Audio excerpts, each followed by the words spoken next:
ఎప్పుడన్నా గతాన్ని తలుసుకొని బాధపడిన ఎక్కి ఎక్కి ఏడ్చిన పక్కపొంటి ఉన్న దోస్తుగాళ్ళు ఏమంటారు? అరే గతం గతహ, గతం వదిలేశారు బాయ్ అని అంటారు. కానీ లీడర్లు గట్ల కాదు. గతం ఉంటేనే గాళ్ళకు రాజకీయం ఉంటుంది.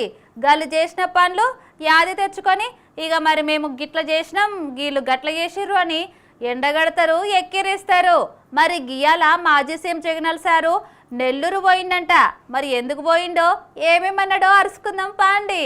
మాజీ సీఎం జగనాలు సారు మా సర్కారు ఉన్నప్పుడు మస్తకారులు మచ్చలేకుండా బతికిర్రు.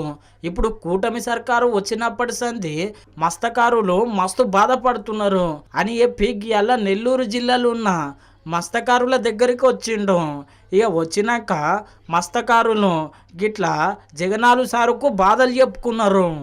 అంతగా కూడా మా మత్స్యకారుని మోసం చేయడం అంటే ఎఫ్ఐఆర్ కట్టిన బోట్లను, సీజ్ చేసిన బోట్లను, అవునన్నా పోలీస్ కస్టడీలో ఉన్న బోట్లను, అవునన్నా ఈ బోట్లు వీళ్ళంతా కుంభక్కై అవునన్నా వీళ్ళే దొంగలించినారు. అవునన్నా అంతేనా? అవునన్నా అవునన్నా మార్చి 12వ తారీఖున ఇక్కడ లోకేష్ వచ్చినాడు. అవునన్నా మార్చి 16వ తారీఖున బోట్ ఎగిరిపోయింది, బోట్ దొంగతనం జరిగింది. తర్వాత అన్న ఆ 4 బోట్ల బదులుగా 4 బోట్లు పెట్టి తర్వాత మా మత్స్యతో సంబంధం లేకుండా కోస్ట్ గార్డులు పెట్టి, మెరైన్ పోస్టులు పెట్టి, సివిల్ పోస్టులు పెట్టి మాకు రక్షణగా 12 నాటికల దూరం పైన వాళ్ళు ఉండాలి. దాన్ని మా స్థాపన మత్స్యకారులు ఉండాలి సార్. ఆ రూల్స్ పెట్టి, ఆ చట్టం పెట్టి, జీవో పాస్ చేసి మాకు న్యాయం చేయాల్సి వస్తుందిగా మీకు మరీ ప్రార్థన చేస్తూ వేడుకుంటాం. చట్టం ప్రకారం వాళ్ళు తప్పు చేస్తూ ఉన్నారు అని చెప్పి మనం ప్రాణానికి తెగించి వాళ్ళ బోట్లను మనం పట్టుకున్న ఆ బోట్లను మనం పోలీసులకు అప్పచెప్తే పోలీసులు ఎఫ్ఐఆర్ కట్టినారు, బోట్లను సీజ్ చేసినారు. సీజ్ చేసిన ఆ సొమ్మును పోలీసులు, ప్రభుత్వంలోని పెద్దలు వీళ్ళే లాలూచిపడి వీళ్ళే ఆ బోట్లను దొంగతనం చేసుకొని పోయినారు.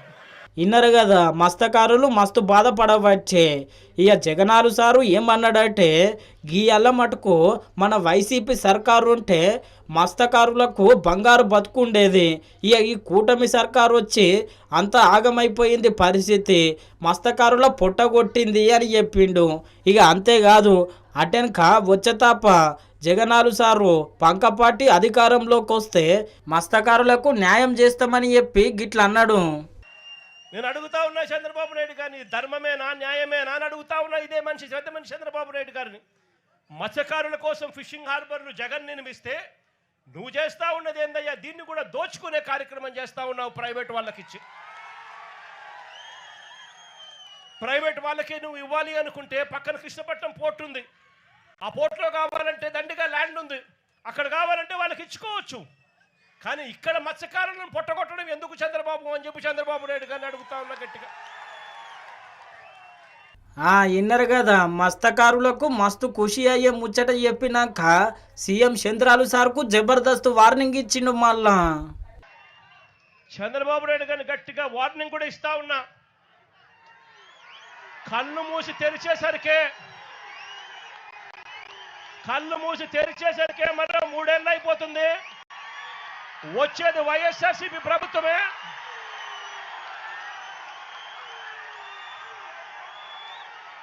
ఈ ప్రైవేట్ డిఫెన్స్ కంపెనీని ఇక్కడి నుంచి షిఫ్ట్ చేస్తారని చెప్పి కూడా చెప్తా ఉన్నాం.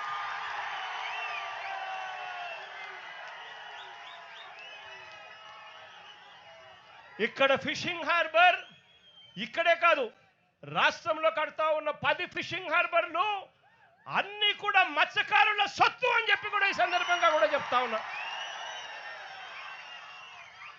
దీన్ని ఎవ్వరూ కూడా వాళ్ళ దగ్గర నుంచి తీసేయలేరు. చంద్రబాబు కాదు కదా, వాళ్ళ తాత కూడా తీసేయలేదని చెప్తా ఉన్నా నేను. అగో ఇన్నరు కదా 3 ఏళ్ళు గడిస్తే చాలు వచ్చేది మా సర్కారే. ఇక గప్పుడు చెప్తాం మీ పని, గప్పుడుకి ప్రైవేట్ కంపెనీలన్నీ సాగదోలుతాము అని చెప్పవచ్చే. ఇక మొత్తం మీద అయితే సారు కొట్లాట గిట్లున్నది గీ అల్లా.